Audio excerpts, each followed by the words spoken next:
D block elements में देखते हैं आयनाइजेशन एनर्जी का periodic trend. First transition series 3D series देखेंगे, अक्रॉस द पीरियड चल रहे हैं, तो रफली मोटे मोटे तौर पर आप कह सकते हैं आयनाइजेशन एनर्जी बढ़ जाती है क्योंकि इफेक्टिव न्यूक्लियर चार्ज बढ़ जाता है। ऑल्दो अप्स एंड डाउन्स हैं, स्कैंडियम सबसे कम है, थोड़ा सा बढ़ता है टाइटेनियम पे, जो कि लगभग टाइटेनियम, मीडियम, क्रोमियम लगभग एक ही ट्रैक पर है। D5S2 3D5 4S2 configuration half field के चक्कर में मैंगनीज थोड़ा सा जरूर बढ़ता है, लेकिन बढ़ता तो आयरन, कोबाल्ट, निकल, कॉपर तक भी आप देखेंगे। उसके बाद लगभग हल्का फुल्का ऊपर नीचे होता हुआ, लेकिन कांस्टेंट सा है। एकदम से ऊपर आता है जिंक। क्यों?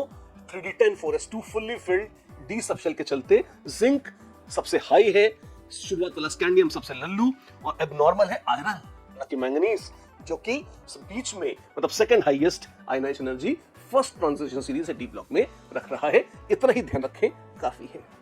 चाहे तो सेकंड और थर्ड को भी देखें, बड़े विचित्र हैं। सेकंड ज्यादा एक्सप्लेनेबल है। क्यों? आप देखिए, जो रेड कलर का है, यट्रियम, जिरकोनियम, फिर कंसिस्टेंटली थोड़ा बहुत इसी, लेकिन niobium, molybdenum, technetium, ruthenium, rhodium बढ़ रहा है। सिल्वर फिर बढ़ रही है, कैडमियम एकदम से जंप पैलेडियम की है। क्यों? पैलेडियम के इलेक्ट्रॉनिक कॉन्फ़िगरेशन में भी एक्सेप्शन था, 4D10 5S0 इस टाइप का था, तो D10 को तोड़ के इलेक्ट्रॉन निकालना पड़ेगा, पीड़ा होगी। इसलिए सिल्वर नीचे क्यों आ गई?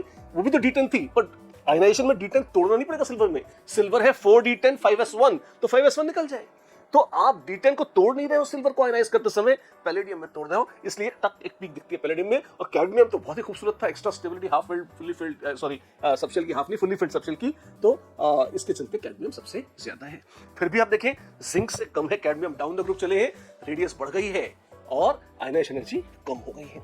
टिपिकली अक्रॉस द पीरियड तुमने देखा, अगर डाउन द ग्रुप देखें तो आप देखोगे टिपिकली रेड वाला एक पैलेडियम को अगर आप छोड़ दें तो मोस्टली रेड वाला थोड़ा डाउन ही है ब्लू लाइन से। एक आध कुछ एब्नॉर्मल केसेस हैं, उनको they are worthless, let's not worry about them, but मोटे मोटे तौर पर फर्स्ट से सेकंड ट्रांजिशन सीरीज में आते हैं।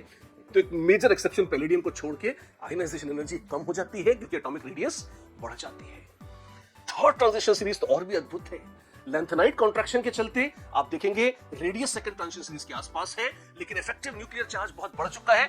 F सबशेल में इलेक्ट्रॉन्स आ चुके हैं लेंथेनाइट कॉन्ट्रैक्शन के चलते। आप देखें तो अब आप ये देखिए, आयनाइजेशन एनर्जी टिपिकल ट्रेंड है कि लेंथेनम खुद तो डाउन द ग्रुप रेडियस बढ़ गई, आयनाइजेशन एनर्जी कम हो गई, लेकिन उसके बाद अगर आप देखेंगे तो जितने भी लेंथेनाइट्स हैं थर्ड ट्रांजिशन सीरीज की, typically on an average ionization energy first या सेकंड वालों से ज्यादा ही होगी।